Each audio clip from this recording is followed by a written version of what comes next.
I'm Eric Loy, and welcome to Eric Loy Interviews.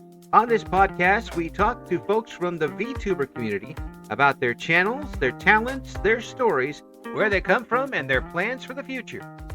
Ready or Not is here, and we're ready. Hi, Ready. Hi, glad to be here. I appreciate you coming on. Introduce yourself to everybody, please. Yeah, hi, I'm Ready or Not. I am a multifaceted streamer. I guess, got what it's called. I do all kinds of different stuff. Gaming, art. I've been streaming for a little over 2 years now. Yeah. And very obviously, I'm a VTuber. Yeah, and listen to that voice, folks. It really makes me angry. No, you have an awesome voice. You're not supposed to have a much better voice than me. That's not fair. I've had this for too many years to change now. How long have you been VTubing? VTubing, I've been doing, man, I want to say I started being a VTuber right after I started streaming. So really, it was 6 months after I started, so 2 years, really. And you were streaming before that? Yeah, it was, I was doing like Minecraft streams. I was younger, but then I decided to open up VRoid, make my own thing. Mm-hmm. And what made you decide on Ready or Not?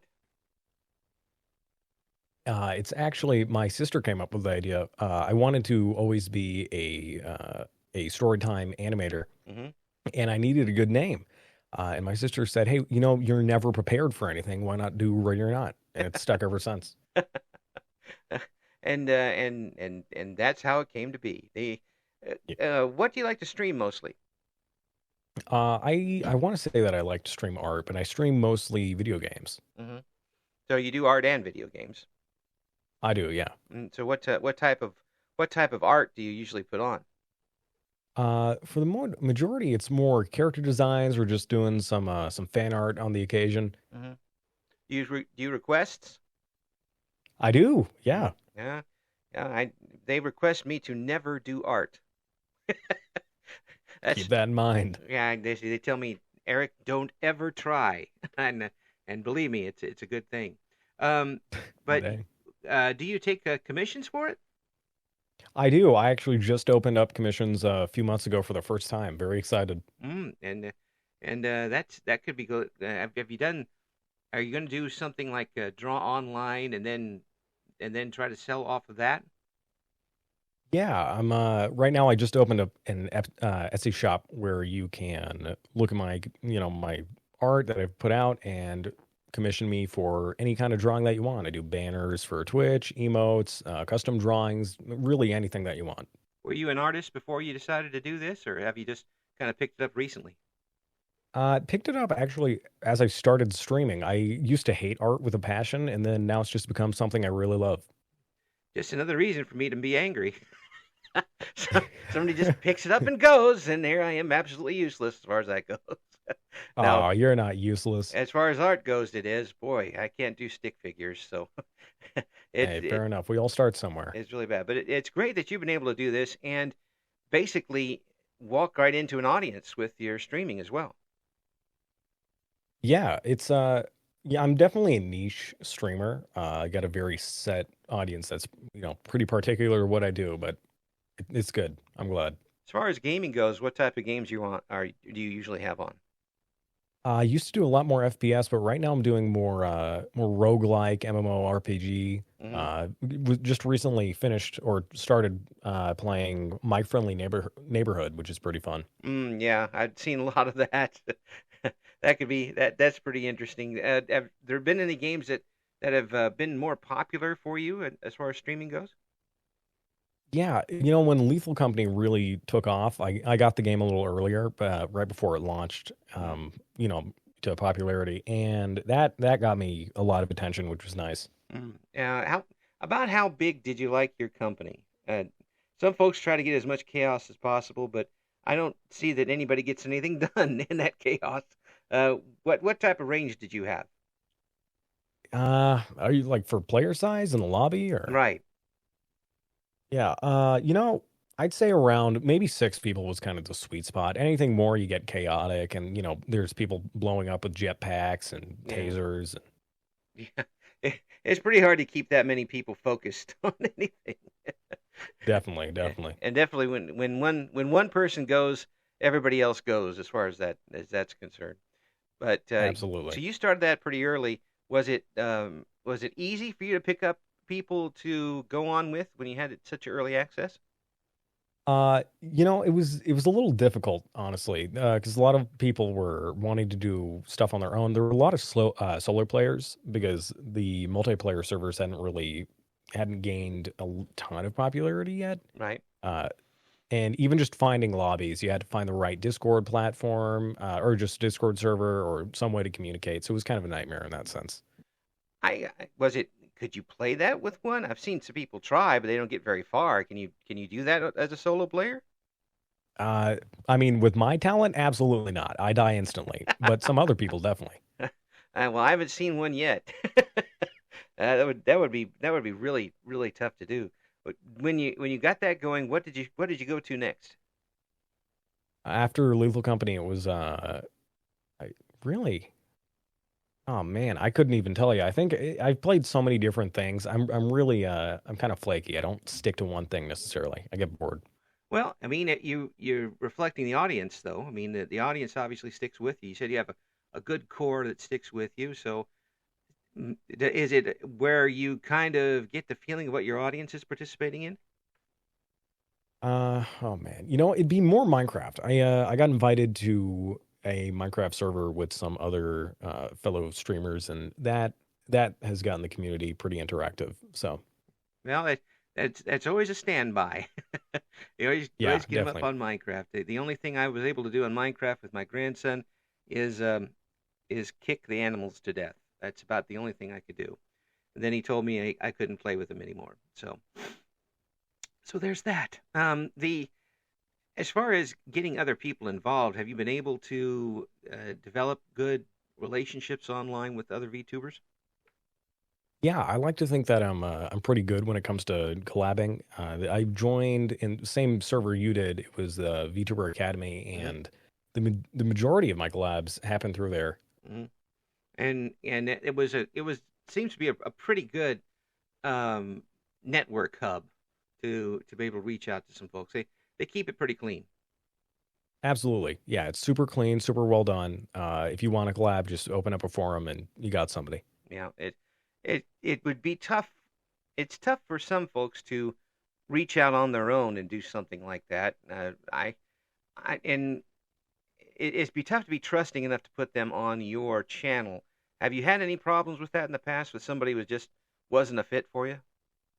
Yeah, I've had a few people. I obviously won't put the names out, Right. but there have been insensitive moments. I have a lot of chat members who identify as, just whatever they identify as, and there's a lot of intolerance, sadly, still in just present online. In that, I've had a few moments where I've had to end a stream or stop a collab. It's I don't understand that at all. I mean, this particular I understand what you're saying and why you did it, but I don't understand why anybody would bring that type of attitude towards a platform that allows people to be whatever they want to be for the most part. That doesn't make any sense Yeah, to me. no, I don't get it either, which is why I was especially dumbfounded when it happened so many times. Well, yeah, well, there's always somebody who wants to put the fly in the soup, and you just have to pick them out. These weren't folks that you found in the Discord server, were you? No, no, these were from prior to joining VTuber Academy. No. Hmm. Yeah, it seems like VTuber Academy keeps a pretty clean ship as far as that goes, and I do suggest folks check those. Check out. There's a few places out there to check out that do run a pretty tight ship as far as that goes. It does give you a little bit of chance to get to know them a little bit before you trust them with your stream, um, and that's not something you should do lightly.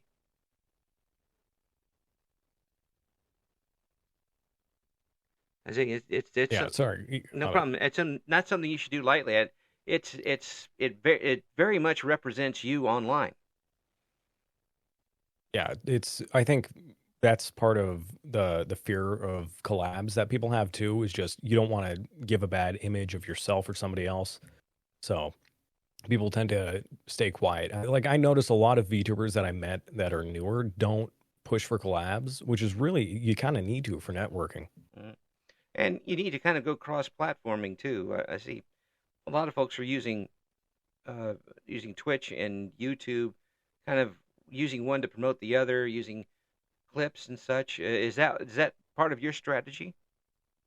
I don't really promote as much. I'll be honest. I wanted to do all this editing because you see with the major VTubers that are in different organizations or just communities, they have all this edited media, and I don't really do that necessarily. It's more VODs that I upload to my YouTube channel, but Yeah, but that still is a good promotion. Someone may catch it on YouTube and then say, "Hey, I want to check this out live," and check out the Twitch stream.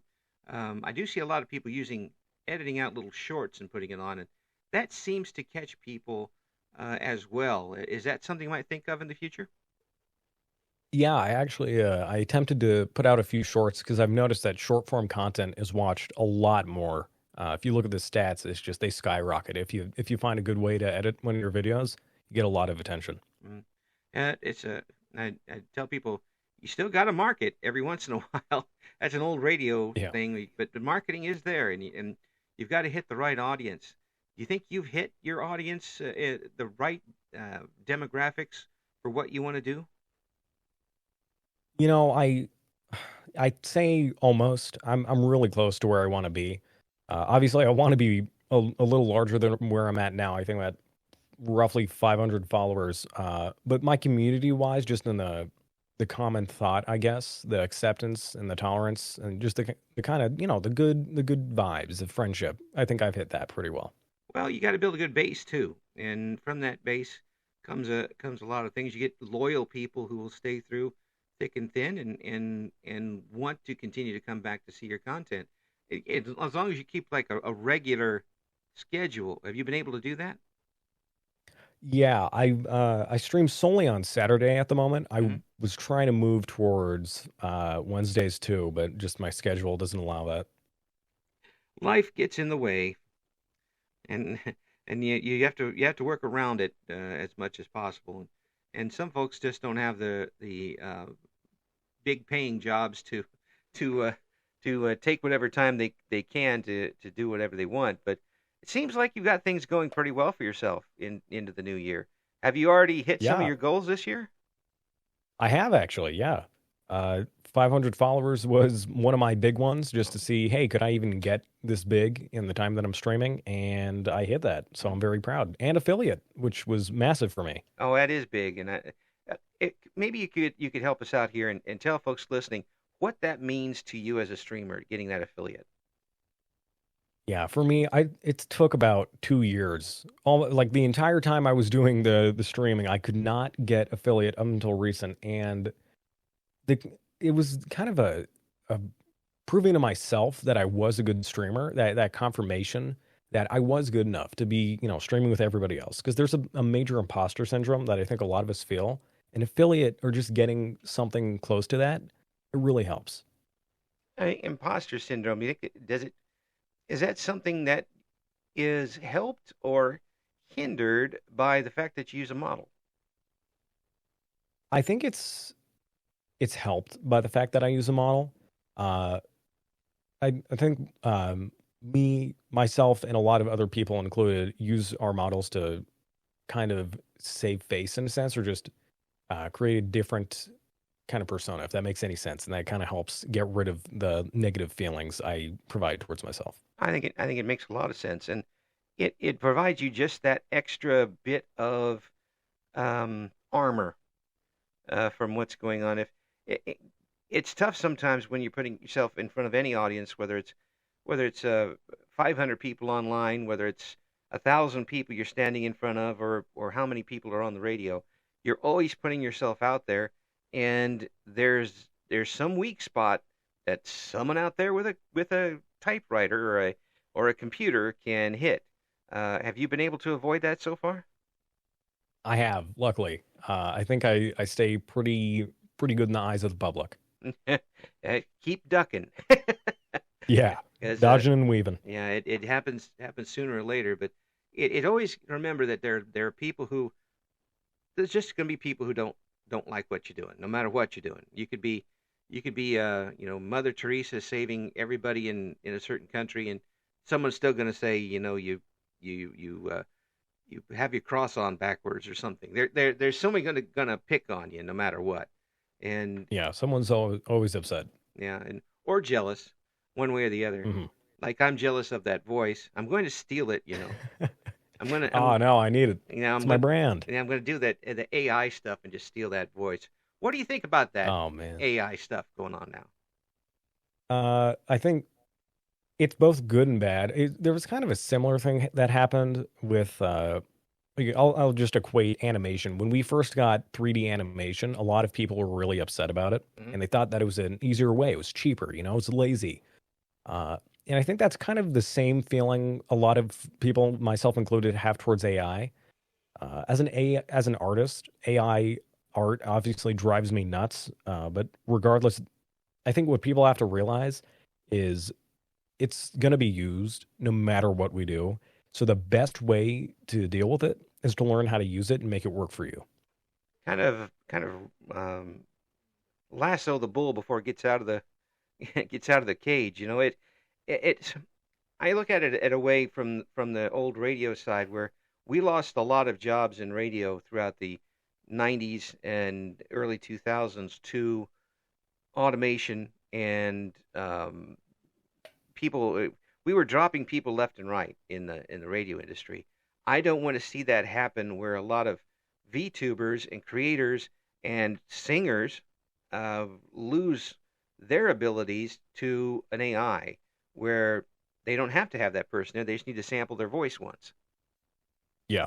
No, I feel the same way. I feel the same way, especially with, I don't know if you saw this. There was an attempt to make a fully AI VTuber maybe a year ago, Hmm. and it wound up getting really successful, and a lot of people didn't notice it was AI, which was deeply concerning. Oh yeah, absolutely. I saw one YouTube VTuber was standing next to a an AI version of themselves, and the programmer had that AI cover a song perfectly in the other person's voice. Hmm. And that's while it's neat, it's very concerning because why would you need the person to cover the song if you can do it perfectly with a computer program? Yeah. Well, and then that's what a lot of people are looking at now. The thing with I just want to kind of get across is that a lot of VTubers, myself, I keep relating to myself. Well, Uh, a lot of people they have outside jobs or things that they're doing, and if the AI can replace them, with the VTubing or even in their normal job, what's the point in keeping these humans around? well, that's true. Well, we do make good doorstops, but other than that, Yeah, it's true. the computers don't need doors, so there's a problem. The as far as your channel goes, what do you want to do with the rest of the year? Have you got any more goals set up? Yeah, I want to. It's a little far fetched, maybe, but I would like to get to partner, ideally. Mm. And that's a bigger Uh, percentage and everything with that. yeah, but the challenge with that is that's more frequent streaming hours and days, and I Mm. don't know if I can do that part. So we'll have to see. Well, I mean, where you got now it is pretty good for the amount of times you're streaming a week. I think I Absolutely. mean, that's a good milestone for you right there. As far as the content goes, have you made any ideas as to what you'd like to do besides doing the gaming and art? Honestly, no. I think I'm pretty indecisive with what I want to do. I'm in between wanting to rebrand and do specifics in gaming or swap over to art. So Now, you don't want to throw the baby out with the bathwater when it comes to that. yeah. The problem with rebranding is you don't know what you're feeling froggy, but you might not jump onto a lily pad, so to speak. And Mhm. you have to start over again from scratch, and I don't know if people are willing to do that and know the dangers as far as being able to get your audience back that could create. Yeah, and that's definitely one of the fears that's stopping me from really going with that. I'm trying to reinforce your fears here. That's good. That's Don't good. do Thank it. you. Don't jump. I won't. I won't. I'll stay stable. Well, it sounds like things are going pretty well for you, and really the ability to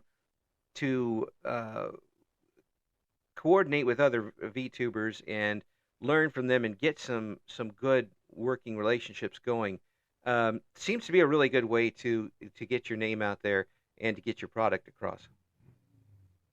Absolutely. Yeah, absolutely. I think some people see it as kind of fishing for somebody else's audience, Mhm. but it's more. It's like I said, it's networking. You know. Well, networking is that's basics. That's basics. And while there probably is a limit on the audience can also get drastically bigger when you consider that almost the entire planet is a possibility. That's true. That's absolutely true. Everyone has a screen too, for the most part. A lot of people have access. Yeah. Ha- So, have you run across some folks yet from countries you never heard of before? All the time, all the time. Yeah, that's the awesome thing about being online, just streaming that I love is if it's through collabing with somebody or just in chat, it's always good to see a story and hear about something that I never knew. Yeah. Broaden my horizon. I've been able to talk with folks from around the world now, and back in the early radio days, not only could that be financially impossible because it would cost a mint to do, but the quality would have been so bad wouldn't have been worth it.